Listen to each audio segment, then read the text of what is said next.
Once upon a midnight dreary, while I pondered weak and weary over many a quaint and curious volume of forgotten lore, while I nodded nearly napping, suddenly there came a tapping, as if someone gently rapping at my chamber door.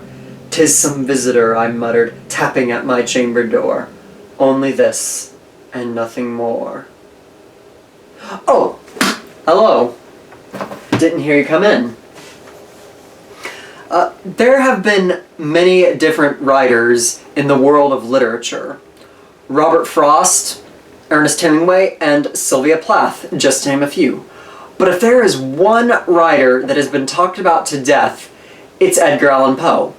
And that's understandable. The man was both a legend and insane, so there is a lot that has been said about him, so much so that I doubt I could bring anything new to this video. But that doesn't mean I'm not going to try.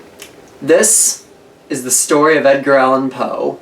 Edgar Allan Poe was born in 1809 in Boston, Massachusetts. Both his parents were actors who worked for a repertory theater company in Boston. Unfortunately, both his parents died before he was even 3 years old, and Poe was sent to live in Richmond, Virginia with John Allan, who never formally adopted Poe as his son. Poe attended the best schools that were available to him and was admitted into the University of West Virginia in 1825. It was here that Poe was able to distinguish himself academically. Unfortunately, due to bad debts and inadequate funds from his foster father, Poe was forced to drop out of the university the following year. Poe's relationship with Allan disintegrated upon his return to Richmond in 1827. Soon afterwards, he left Richmond to join the army. That same year, his first poetry collection, Tamerlane and Other Poems, was published. Unfortunately, it went unnoticed. In 1829, Poe's second collection, Al-Arif, Tamerlane, and Minor Poems was published, and while it received slightly more attention from readers than his first collection did, it didn't do much better. Poe was honorably discharged from the army that same year, having attained the rank of Regimental Sergeant Major.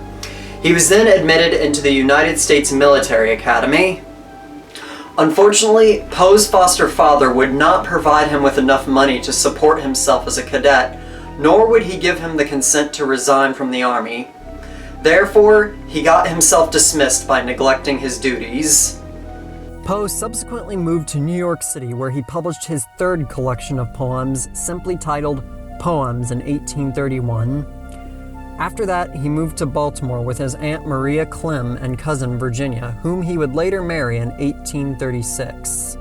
It was in Baltimore that Poe's writing began to gain more attention as his short stories started appearing in the Philadelphia's Saturday Corridor, and his short story M.S. Found in a Bottle winning a cash prize.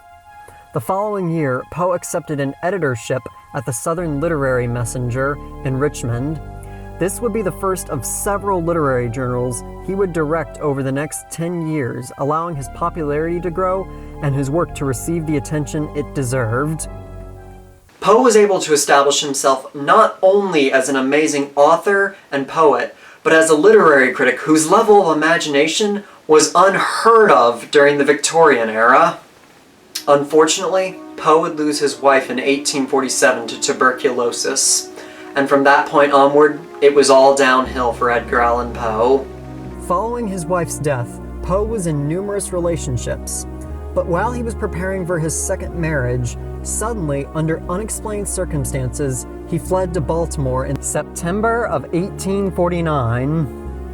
In October of that year, he was found in a semi-conscious state and died 4 days later without any explanation about what had happened. Poe is perhaps best remembered today for his horror-themed poems, such as The Fall of the House of Usher, The Pit and the Pendulum, and, of course, The Raven.